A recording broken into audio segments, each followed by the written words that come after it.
Iran और Israel के बीच ये जंग अब छठे दिन में है और दोनों तरफ से हमले तेज हो गए हैं।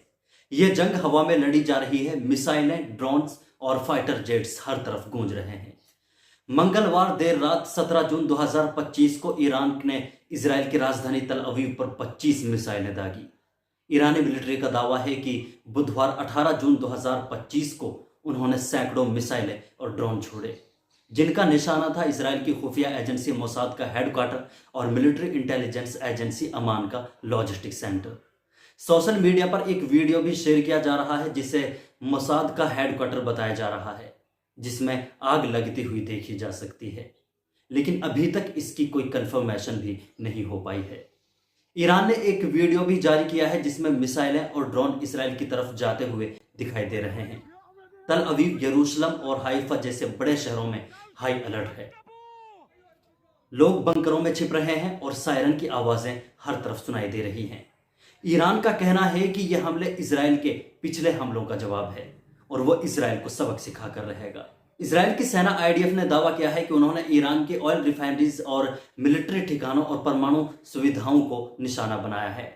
शुक्रवार सुबह 13 जून 2025 से शुरू हुए इन हमलों में इजराइल ने अपनी पूरी ताकत झोंक दी है। सोमवार 16 जून 2025 को इजराइल ने अपनी नई बराक मैगन एयर डिफेंस सिस्टम का इस्तेमाल किया, जो ईरानी ड्रोन्स को किसी हद तक रोकने में कामयाब रही। इसके अलावा आयरन डोम और एरो 3 सिस्टम ने भी कई मिसाइलों को नाकाम किया, लेकिन कुछ मिसाइलें बचकर निकली और वो कई इजरायली इमारतों को नुकसान पहुंचाने में कामयाब रही। इजराइल और अमेरिका का कहना है कि उन्होंने ईरान के एयर स्पेस पर भी कंट्रोल कर लिया है, लेकिन फिलहाल भी ईरान का एयर डिफेंस सिस्टम अभी तक भी एक्टिव है। आज डोनाल्ड ट्रंप ने सोशल मीडिया पर एक पोस्ट किया जिसमें डोनाल्ड ट्रंप ने लिखा कि अब हमारे पास ईरान के ऊपर आसमान का पूरा कंट्रोल है। ईरान के पास अच्छे स्काई ट्रैकर्स और दूसरे डिफेंसिव इक्विपमेंट्स मौजूद थे और बहुत सारा सामान था, लेकिन वो अमेरिका में बनाए गए सामान के मुकाबले में कुछ भी नहीं है। कोई भी ये काम यूएसए से बेहतर नहीं कर सकता। ये पोस्ट आज डोनाल्ड ट्रंप ने की है। ये दावे सिर्फ अमेरिका और इजराइल की तरफ से किए जा रहे हैं, लेकिन अभी तक भी इनके बारे में कोई कंफर्मेशन नहीं हुई है। ना ऐसे कोई सबूत मिले हैं जिससे इन दावों पर यकीन किया जा सके, क्योंकि फिलहाल भी ईरान से जाने वाली मिसाइलों को इसराइल में बरसते हुए देखा जा सकता है।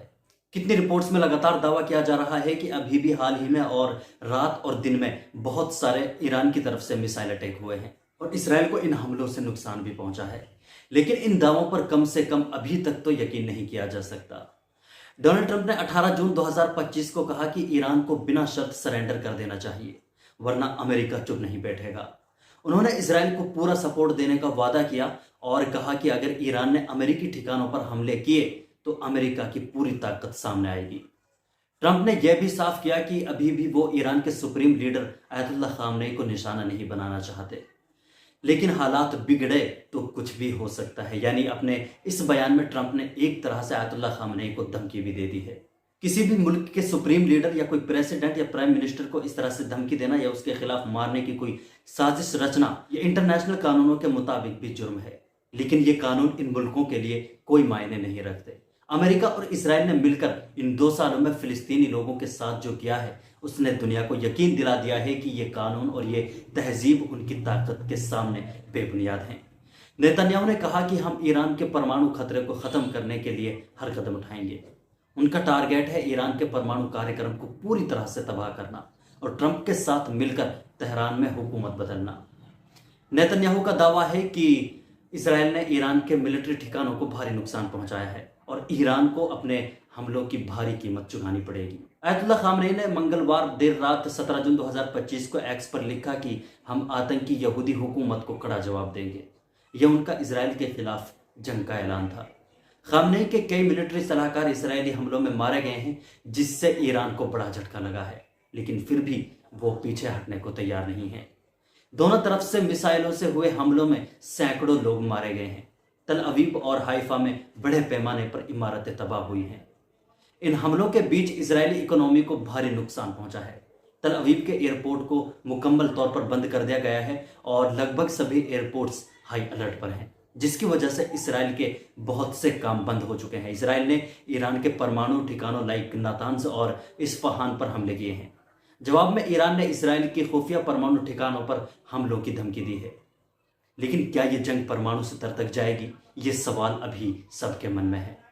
अमेरिका ने अभी सीधे हमले नहीं किए हैं, लेकिन मिडिल ईस्ट में अपने जंगी जहाज तैनात कर दिए हैं। अगर ट्रंप ने जंग में कदम रखा तो ये पूरी दुनिया के लिए खतरा बन सकता है। आयतुल्लाह खामनेई का एक्स पर जंग का ऐलान वायरल हो गया है, जिसे लाखों लोगों ने देखा है। इजराइल ने भी अपने हमलों की वीडियो सोशल मीडिया पर शेयर की है, जो लोगों का ध्यान खींच रही है। और रूस के राष्ट्रपति व्लादिमीर पुतिन ने ट्रंप से कहा कि यह जंग अनकंट्रोल हो सकती है। यूरोपीय यूनियन ने शांति की अपील की है, लेकिन इसके लिए कोई ठोस कदम नहीं उठाया गया है।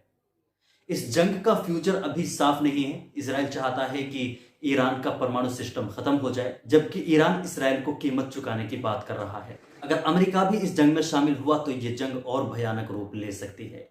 लेकिन क्या शांति अभी भी पॉसिबल है, या ये मिडिल ईस्ट को यह जंग तबाह कर देगी? ये सवाल अभी भी काफी अहम और सभी के मन में है। यह जंग न सिर्फ मिडिल ईस्ट बल्कि पूरी दुनिया के लिए एक बड़ा खतरा बन रही है।